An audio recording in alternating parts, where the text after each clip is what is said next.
Thank you, Bob. And I thought about jumping up on the stage, but then I remembered my age and didn't want to start off that way. So let me just say good afternoon, and I appreciate the opportunity to, in my own way, to help set the scene for this important Greater Houston Partnership Conference. And there are some fundamentals that establish my position on this agenda. Houston has long been regarded as the energy capital of the world. That title is ours to lose. And if we move forward in the energy transition in a smart and resilient way, we will stay at the forefront of the energy sector. The City of Houston's innovation and adaptability will be key as the energy industry diversifies. Let me also say in no uncertain terms that climate change is real. We cannot discuss energy transition without fully recognizing that the catalyst behind much of the need for this energy transition is climate change. And in my mind, we need to move forward. That's why I am proud to serve as chair for the United States Climate Mayors, where I can collaborate with more than 470 bipartisan mayors from across the country who want to solve this problem just as much as we do.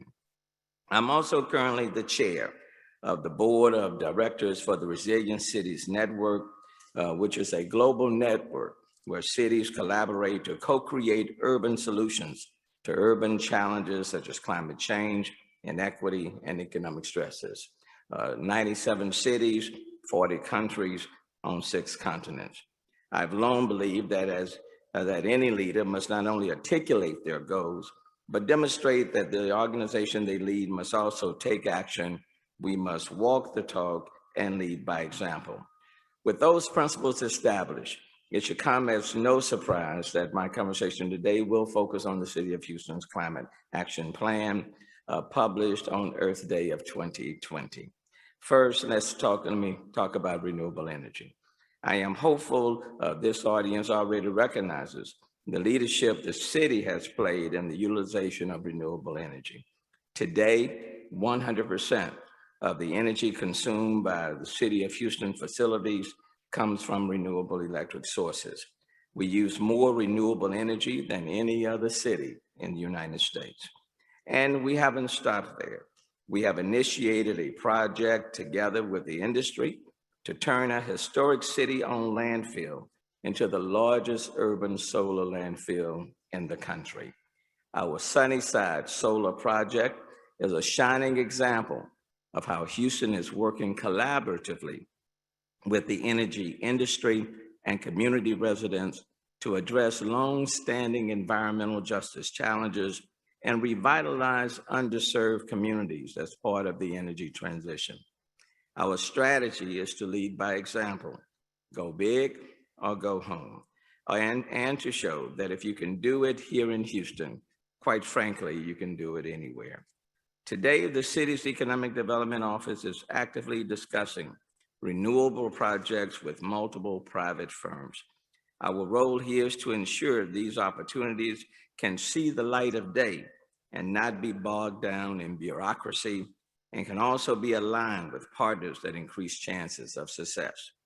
We have a very aggressive plan underway to look at all aspects of the city-run fleet and planning for electrification. Working with Evolve Houston and the initial sponsors, Shell, NRG, CenterPoint, the University of Houston, we are making progress and moving in the right direction. Our climate action plan, underwritten by CenterPoint, as I mentioned earlier, calls for carbon neutrality by 2050 or sooner if we can. We only will achieve this with concerted collaborative actions by industry, academia, and the community. While there are many in this audience who have worked with us, the City of Houston, I certainly do want to call out a few for their support, their collaboration with the city.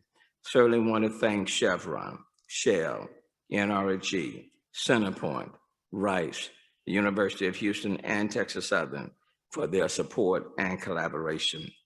The city has been active in promoting and leading in several weeks and the World Energy Cities Partnership two organizations that have increasingly addressed both climate change and the energy transition. We believe these thought leaders can help promote change and lead to collaborative action. We will continue to promote these agenda changes whenever the opportunity presents itself. And when it comes to decarbonizing activities, we support multiple initiatives and opportunities for carbon sequestration. Houston is now home to Greentown Labs, where, for example, NRG is working with 10 carbon tech startups and fostering growth in the commercialization of carbon tech. Decarbonizing the energy capital of the world won't be easy, and it certainly won't be cheap. I recently met with Exxon executives discussing their potential $100 billion project covering the Houston Ship Channel. We will continue to follow this project, and given the bold and comprehensive nature of the project, we expect considerable dialogue.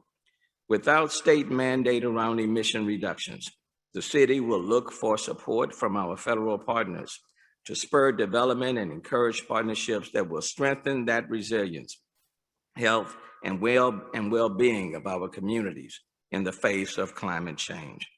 But it's not just Exxon, of course. We've heard from Rice University and Shell as they embark on sequestration activities, and we are fully supportive. We support initiatives that the Center for Houston's Future is investigating as to the long-term use of hydrogen. And this can be an important component of our energy future, and we will closely be following industry and academic opportunities. My last point evolves around what some call the circular economy. 2 years ago, the city of Houston signed a contract with the firm FCC. That partnership allows the city to recycle plastic and other materials more efficiently. There is much more to be done here. And one of the fundamental keys to a successful energy transition is to recycle materials back into useful feedstocks. Recycling in the commercial and industrial sector must be expanded in this city. All of this is to say the Climate Action Plan is not about moving Houston away from the energy industry. We are proud of the industry for making Houston what it is today. But it is about moving the energy industry along with the city forward. If we are successful, if the companies in Houston join us in our goal of reaching carbon neutrality and decarbonizing the global energy industry, Houston has the unique, and I underscore unique, opportunity to help reduce emissions and decarbonize cities across the planet. And if we are successful, we can show the rest of the world the unique way that Houston approaches the climate change that's occurring. And so thank you, and I look forward to joining with you as we move forward to build a better Houston.